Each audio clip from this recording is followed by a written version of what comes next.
Students आज हम बात करेंगे sound intensity and sound level की। अब साउंड इंटेंसिटी बेसिकली क्या है, हम बात करेंगे साउंड को इन टर्म्स ऑफ एनर्जी, यानी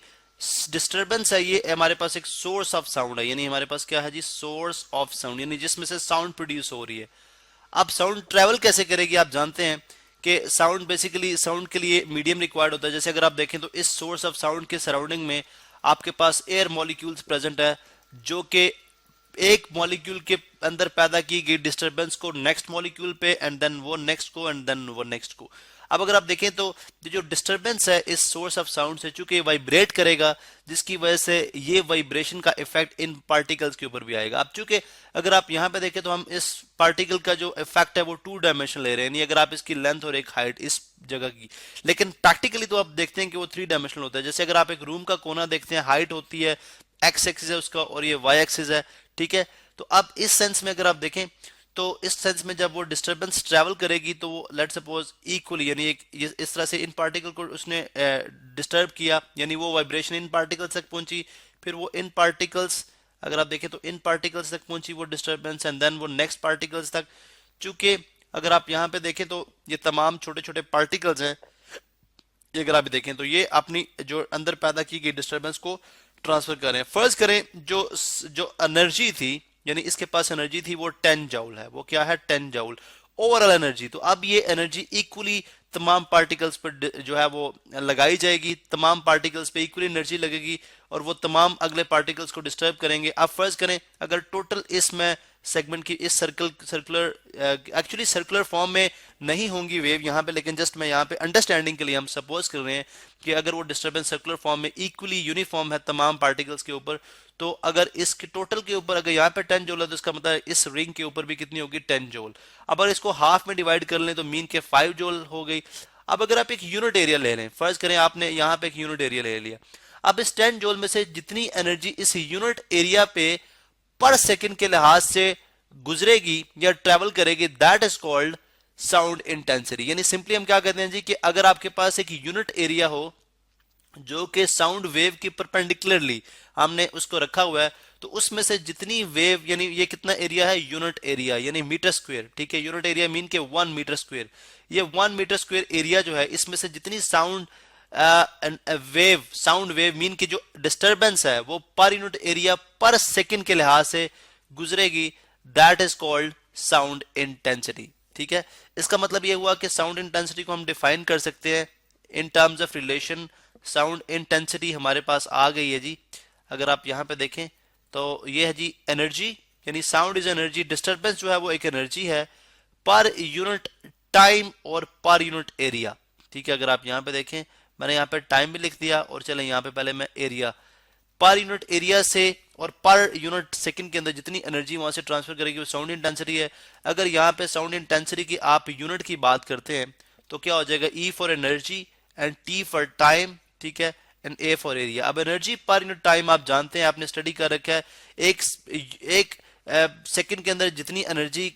जो ट्रेवल करती है दैट इज कॉल्ड पावर। तो इसका मतलब है कि ये हो जाएगा पावर अवर एरिया। अब पावर का यूनिट क्या होता है, वॉट, बिकॉज अब बल्ब लेके आप कहते हैं 60 वॉट का बल्ब या 100 वॉट का बल्ब, इस तरह एरिया जो है उसका यूनिट है मीटर स्क्वायर। इसका मतलब है साउंड इंटेंसिटी का यूनिट जो है वो क्या हो गया, watt per metre square. Sound intensity is equal to watt per metre square. अच्छा, अब यहां से हम बात करते हैं कि अब आप अगर आप जब आप इंटेंसिटी की बात करते हैं तो हम देखते हैं कि इंटेंसिटी क्या ये हियरिंग डिवाइस पे डिपेंडेंट है, यानी सेंसिटिविटी ऑफ हियरिंग डिवाइस पे, सेंसिटिविटी जिससे कि लाउडनेस में हमने बात की थी, सेंसिटिविटी यानी इन सिंपल वर्ड्स हम ये कर सकते हैं कि एक बूढ़े शख्स के कान के नजदीक जाके आप चीख मारेंगे तो उसको कम आवाज सुनाई देगी, ठीक है ना, ओल्ड मैन, ठीक है, एन ओल्ड मैन। इसके मुकाबले में अगर आप एक यंग शख्स के जिसके कान बिल्कुल ठीक हैं उसके पास जाके अगर आप, यानी बहुत सेंसिटिव हैं, ठीक है, उसके कान के पास जाके जब आप चीख मारेंगे तो उसको बहुत ज्यादा लाउड साउंड सुनाई देगी। लेकिन जो साउंड इंटेंसिटी है वो आपकी सेंसिटिविटी ऑफ हियरिंग डिवाइस पे डिपेंडेंट नहीं करती, जैसे आपके ईयर्स हैं, ठीक है, क्योंकि ये डिपेंड करती है यूनिट एरिया पे। यानी आपके कानों, यानी दोनों शख्स जो हैं, यानी ओल्ड मैन और यंग मैन, दोनों के कान के ऊपर जो कि पर यूनिट एनर्जी जो ट्रांसफर हो रही है, ठीक है, वो तो सेम है, वो तो दोनों के ऊपर सेम है। हाँ, उसको सुनने की सलाहियत जो है वो ओल्ड मैन के अंदर जो है वो कम है और जो यंग मैन है उसके अंदर ज्यादा, यानी वो ज्यादा वाइब्रेशन को स्मॉल वाइब्रेशन के साथ जो है वो स्मॉल एम्पलीट्यूड के साथ वाइब्रेट करा के सुन रहा है, यानी उसको रीड इस तरह से कर रहा है, जबकि यंग मैन है जो कि एक्चुअल जो एनर्जी पर यूनिट के लिहाज से, पर सेकंड के लिहाज से वहां पे ट्रांसफर हो रही है, वो उसको उस तरह से रीड कर रहा है, तो इसलिए वो जो आवाज जो है वो उसके लिए वो ज्यादा सुनाई देगी। इसका मतलब ये हुआ कि लाउडनेस की तो dependency sensitivity of hearing device पे हो सकती है, लेकिन जो इंटेंसिटी ऑफ साउंड है वो आपकी hearing sensitivity of hearing device पे डिपेंडेंट नहीं है। अब हम बात करते हैं कि एक ह्यूमन ईयर की ऑडिबिलिटी ऑफ रेंज क्या है, यानी ऑडिबिलिटी क्या होती है जी? ऑडिबिलिटी बेसिकली वो कम से कम आवाज है या वो ज्यादा से ज्यादा आवाज है जो कि हमारे ह्यूमन ईयर यानी जो इंसानी कान है वो सुन सकते हैं, सुनने की सलाहियत रखते हैं, ठीक है। वो जो कम से कम आवाज है या वो जो ज्यादा से ज्यादा आवाज है विदाउट पेन, यानी विदाउट टेकिंग पेन, बगैर पेन लिए जो आप ज्यादा से ज्यादा आवाज सुन सकते हैं वो 10 रेज़ टू पावर कितनी है, या सिंपली हम कह सकते हैं 1 वॉट पर मीटर स्क्वायर है। ये मैक्सिमम आपकी इंटेंसिटी है, ठीक है, यानी आई मैक्स में कह देता हूं, आई मैक्स, ठीक है, ये मैक्सिमम है। अब जब मैं मिनिमम की बात करूंगा जिसको हम थ्रेशोल्ड इंटेंसिटी भी कहते हैं, ठीक है, जिसको हम आई नॉट से मेजर करते हैं, दैट इज वेरी स्मॉल, ठीक है, वो जो है बहुत स्मॉल है, जिसकी जो रेंज है वो है 10 raise to power -12 what per metre square. ये कम से कम आवाज है जिसको हम थ्रेशोल्ड इंटेंसिटी भी कहते हैं, इससे ज्यादा कम आवाज जो है थ्रेशोल्ड इंटेंसिटी, इससे कम आवाज हम जो है वो नहीं, इंसानी कान से हम इतनी आवाज नहीं सुन सकते, इससे कम आवाज। अब ये अगर आप देखें तो ये somewhat related with the molecule of the size, यानी एक जो मॉलिक्यूल्स होते हैं, ठीक है, उनके साइज जितनी, यानी अगर वाइब्रेशन होती है, ठीक है, यानी आपको पता जो आपकी साउंड वेव है वो कंप्रेशनल वेव्स हैं, यानी वो वाइब्रेट करती हैं अपने पॉइंट के ऊपर, तो इस तरह ये वाइब्रेशन ट्रांसफर होती है next particle to next particle में। तो जो अगर एक मॉलिक्यूल के साइज जितनी भी अगर वाइब्रेशन होती है तो उसको भी आपका human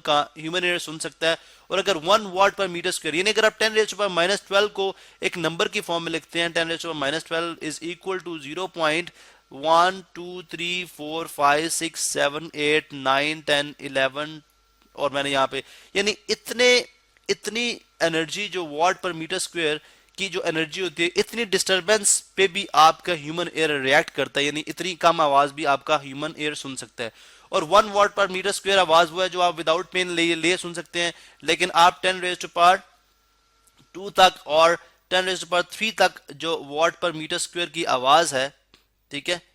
what per metre square इतनी आवाज जो है वो आप सुन सकते हैं, लेकिन that will be very painful, वो बहुत पेनफुल होगा। लेकिन अगर आप ह्यूमन ईयर की ऑडिबिलिटी रेंज देखते हैं तो इनके दरमियान अगर आप डिफरेंस देखें, 10 रेज़ टू पावर 3 कहां पे या 2 कहां पे, और आपके पास 10 रेज़ टू पावर -12 कहां पे, तो बहुत डिफरेंस है। अब हम इस डिफरेंस को किस तरह से मेजर करेंगे या इसको हम किस तरह से मेजर कर सकते हैं, ठीक है, बहुत डिफरेंट डिवाइसेस की जो इंटेंसिटीज हैं उनको हम किस तरह से मेजर कर सकते हैं, इसके लिए हम नेक्स्ट लेक्चर में इस बात को हम नेक्स्ट लेक्चर में डिस्कस करेंगे।